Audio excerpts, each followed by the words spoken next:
속에 흩어져서 살아가고 있는 이혼자분들, 또 재혼자, 또 사별자, 그 외에 부족한 사람의 설교 말씀을 들으려고 하는 성도들에게 하나님의 은총이 함께하기를 4월 아침에 인사드립니다. 오늘은 무거운 말로 설교를 시작하려고 합니다. 설교라기보다는 옛날 제가 고등학교를 다닐 때 가장 제가 문제아로 방황하면서 살아갈 때 담임 선생님이셨던 백용생 선생님께서 저에게 처음 문자를 보내주셔서 그 문자를 읽어드리고 두서없이 그냥 설교 말씀을 간증 겸 전하려고 합니다. 그 선생님께서 문자를 주셨는데 내용은 이렇습니다. 3월의 설교 위의 것을 생각하라. 참으로 마음에 와닿는 내용이었습니다. 너무나 감사하게 잘 들었습니다. 하나님의 은총이 항상 있으시길. 제가 답장을 보내드렸습니다. 은사님, 지나고 보면 사고뭉치였지만 제가 걸어온 인생길에 주춧돌이 역할을 해주신 분이 지금 저에게 귀중한 백용생 선생님이셨습니다. 감사합니다. 박만준 드림. 홍어는 썩어도 먹을 수 있지만 사람이 썩었을 때는 그 주변을 완전히 오염시키죠. 그래서 가정을 망가뜨리고 자기 자신을 망가뜨리고 결국은 사회까지 병들게 하는데, 요 근래에 한 3가지 정도의 우리 사회의 사람들의 모습을 보면서 아픈 마음을 가지고 시작하려고 합니다. 여러분들이 아시죠? 뉴스에 그 쌍둥이 여학생 자매가 나오는데 기자가 물었습니다. 시험이 어떻고 그랬더니 그 여학생 하나가 미국식 방식으로 손을 내밀면서 기자에게 욕을 합니다. 젊은 부부가 자식을 집어던져서 어린아이를 살해하고, 또 더 나가서 젊은 남녀가 사귀다가 헤어지니까 가족까지 다 모두를 살해해버리는, 참으로 이 세대에 이런 말을 우리는 어떻게 해야 될지는 모르겠습니다만은, 과연 이들이 모두가 사람의 탈을 쓰고 사람의 인성을 가지고 살아가는 사람들일까? 프랑스의 사르트르라고 하는 사람이 예전에 얘기했죠. 철학자면서 사상가인데, 하늘에서 내리는 똑같은 이슬이지만 뱀이 먹으면 독이 된다는 거예요. 그러나 귀뚜라미가 먹으면 노래를 만드는 것처럼 똑같은 지식도 그 어떤 사람에게 어떻게 들어가느냐에 따라서 독이 되고 때로는 이득이 될 때가 있는 것이죠. 우리 사회에서 일어나는 이러한 일련의 모습을 바라보면서 불란서 말에 생각이 납니다. 판무파달이라고 하는 말이 치명적인 여성을 가리키는 거죠. 음무파탈이라고 한 말이 있죠. 치명적인 남성. 겉은 아름답고 멋지고 예쁘고 모든 것이 다 완벽하게 갖춰져 있지만 그 속은 사단과 귀신과 마귀가 가득 차버려 있는 현대인들의 모습들. 말 그대로 치명적인 남자와 치명적인 여성들의 모습. 믿음의 눈을 뜨고 보면, 우리가 참신앙의 눈으로 우리가 살고 있는 이 사회를 바라다 보면 딱 2가지로 정의가 됩니다. 열왕기하 6장에 사마리아 성에 말할 수도 없는 기근이 생겼습니다. 그런데 거기에다가 시리아 군대까지 쳐들어와 가지고 그 성을 포위를 하는 거예요. 완전하게 못도 다무도 굶겨 죽이려고. 근데 그 성 안에 있는 부모들이 약한 자기 자식을 잡아서 오늘은 먹습니다. 잡아가지고. 그러면서 하는 말이 오늘은 내 자식을 잡아먹고 내일은 당신의 자식을 잡아먹읍시다. 이러면서 그 처절한 아비규환이 지금으로부터 한 3,000년 전에 사마리아 성에서 일어난 역사입니다. 그런가 하면 또 하나가 있는데 이 사회를 잘 보여주고 있는 상인데 마가복음 4장에 보면 예수께서 제자들이 운행하고 있는 배에 타서 깊이 주무시고 계시는데 풍랑이 일어나는 거예요. 그랬더니 제자들이 예수님을 깨우면서 한 말이 주님 우리가 죽게 되었사오니라고 하는 말. 우리가 지금 죽게 되었다는 거라는 거예요. 지금 오늘 우리가 우리 사회를 바라보면 죽게 되지 않았습니까?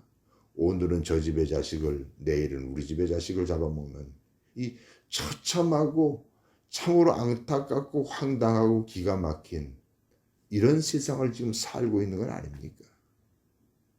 정치를 보고 종교를 보고 사회를 보더라도 정치 얘기가 나와서 또 안 할 수가 없네. 중국의 그 역사학자 가운데서 사마천이라는 사람이 예수님이 태어나기 전에 있었던 사람이죠. 그 사람이 한 말 가운데서 정치는 4단계가 있다는 거라는 거예요. 제일 첫 번째 단계는 국민의 마음을 헤아려서 잘 지켜주고 치료해주는 그런 정치가 있다는 거예요. 그러나 가장 맨 밑에 최악의 정치는 뭐냐? 국민과 다투는 거라는 거예요. 지난 몇 년 동안 우리는 진보니 보수니 중도니 해가지고 밤낮 국민들이 싸움. 이게 얼마나 어리석은 백성들이 얼마나 어리석은 백성들. 정치인들에게 놀아나서 말이에요. 영국 격언에 이런 말이 있습니다. 부패한 국회의원을 선출한 것은 부패한 국민이 있기 때문이다. 다시 읽어드릴까요? 부패한 국회의원을 선출한 것은 부패한 국민이 있기 때문이라는 거예요. 정치만 그렇습니까? 종교? 침묵하고 이기주의고 위선이고 형식이고 입술로는 하나님 사랑, 이웃 사랑, 부처의 자비가 어떻고 저떻고. 그러나 실제는 그들도 집단 이기주의에 가로막혀서 사회를 향해서 낮고 그리고 천한 곳에 이런 곳에 그들은 입술로는 다들 사랑을 외치고 자비를 외치지만은 실상을 보면 그렇지가 않다는 거예요. 우리 사회의 사회 모습 보십시다. 일과 도덕이 있습니까? 탐욕이 가득하고 부정부패가 많고 타락의 극치를 이루고 있고 젊은이와 나이 든 사람들의 대화는 이미 언제간지 없어져 버린 우리 사회. 지금 우리 사회가 옛날에 미국의 대공황 사회가 있었을 때처럼 그레이트 디프레이션이라고 그러잖아요. 대공황. 미국이 가장 비참하고 처참했을 때 그때 그 나라를 누가 구원한 거예요? 루즈벨트라는 대통령이 말이에요. 정치가가 그 나라를 그래도 세우지 않습니까? 주여 이 민족에게 영적인 루즈벨트를 보내주옵소서. 이 민족에게 위대한 성직자를 보내주옵소서. 이 민족에게 하나님 국민다운 국민, 사람다운 사람을 보내주옵소서. 오늘 우리들이 기도의 제목이 되어야 될 줄 믿습니다. 서론의 말이 너무 길어서 죄송합니다. 본문의 말씀은 고린도전서 15장 9절과 10절인데 말씀을 읽지 않고 두 가지로 짧게 설명드리겠습니다. 9절에 보면은 사도 중에 사도 바울이 가장 작은 사람이라고 그런 거죠. 나는 가장 작은 사람이다. I am the least라고 하는 거예요. 그 다음에 10절에 하는 말은 내가 나된 것은 하나님의 은혜로 됐다라고 하는 거예요. 사도 바울이 목사가 된 것은 뭐냐? 하나님의 은혜로 됐다는 거예요. 자기 노력이나 선행이나 잘나서 된 게 아니라는 거라는 거예요. 가장 문제가 많았음에도 불구하고 가장 결함이 많았음에도 불구하고 허물이 많았음에도 불구하고 사도 바울을 하나님께서 어떻게 하셨느냐? 내가 너를 지명하여 불렀나니 너는 내 것이라. 하나님께서 내가 너를 지명해서 불렀다는 거라는 거예요. 너희가 나를 택한 것이 아니요 내가 너를 택하여 세웠나니라고 하는 말씀이에요. 사도 바울은 고린도 교회 사람들에게 하나님의 뜻을 따라 예수 그리스도의 부르심을 입었다라고 얘기하는 거예요. 쉽게 여러분들에게 예화를 들을까요? 여러분들 로또나 마저 정신이 자다가 번쩍 일어난다면요. 저는 한 장도 사보질 않아서 한번 꼭 사보고 싶은 생각도 들어요. 왜? 도대체 이 로또라는 게 어떻게 됐길래 그렇게 사람들이 거기에 매여 있는 건지 말이에요. 로또 당첨되는 사람이 실력으로 되는 겁니까? 아니면 그 사람이 잘나서 되는 건가요? 아니면 선행을 많이 하고 뭐 또 아니면 뭐 또 그 사람이 많이 또 뭐 어떻게 남들에게 베풀어서 훌륭한 사람이라서 당첨되는 겁니까? 아니에요. 아니라고요. 제가 목사가 된 것은 80년대에 목사가 되고 신학생이 되고 목사가 된 것은 다른 게 아니에요. 대학 때나 대학원 때 논문에 두 가지에 똑같이 그렇게 쓴 거예요. 대학원 논문도 그렇고 대학 논문에도 뭐래 나오면 머릿말에다가 똑같이 오늘의 본문을 쓴 거예요. 내가 나 된 것은 하나님의 은혜로 된 것입니다. 지극히 가장 작은 자입니다. 라고 나를 쓴 거예요. I'm the least라고 하는 말을 쓴 거예요. 왜? 여기서 말하는 least라고 하는 말이 작은 자라고 하는 거 이것만 이렇게 번역되는 게 아니에요. 더 깊이 영적으로는 뭐냐? 허물이 많다라고 하는 거예요. 가장 문제가 많다는 거라는 거예요. 가장 보잘것없는 사람이 목사가 됐다는 거라는 거예요. 가장 죄가 많고 가장 무식하고 가장 허물 많은 사람이 목사로서 하나님이 나를 뽑아주셨다는 거예요. 여러분 이게 여러분 감동되는 거 아니겠어요? 저를 예전에 가르쳐 주신 고등학교 선생님 은사님이신 백영선 선생님께서 그 문자 말이에요. 3월의 설교 가운데 위의 것을 생각하라. 거기에 참 은혜를 받았다는 게 그분이 제가 설교를 잘해서 은혜를 받았다고 하셨을까요? 아니라는 거예요. 아니야 그게. 뭐냐? 내 제자가 목사가 된 것이 자랑스럽고 대견하다는 거라는 거예요. 사람 되지 못할 종자였는데 대견하다는 거라는 거예요. 사람은 태어나는 게 아니에요. 만들어지는 거예요. 사람은 태어나는 게 아니에요. 만들어지는 거예요. 어떻게 만들어지느냐에 따라서 그 사람이 돼가는 건지 아니면은 사람이 아닌 판무파탈이나 우무파탈처럼 치명적인 여성이나 치명적인 남성이 돼가는 건지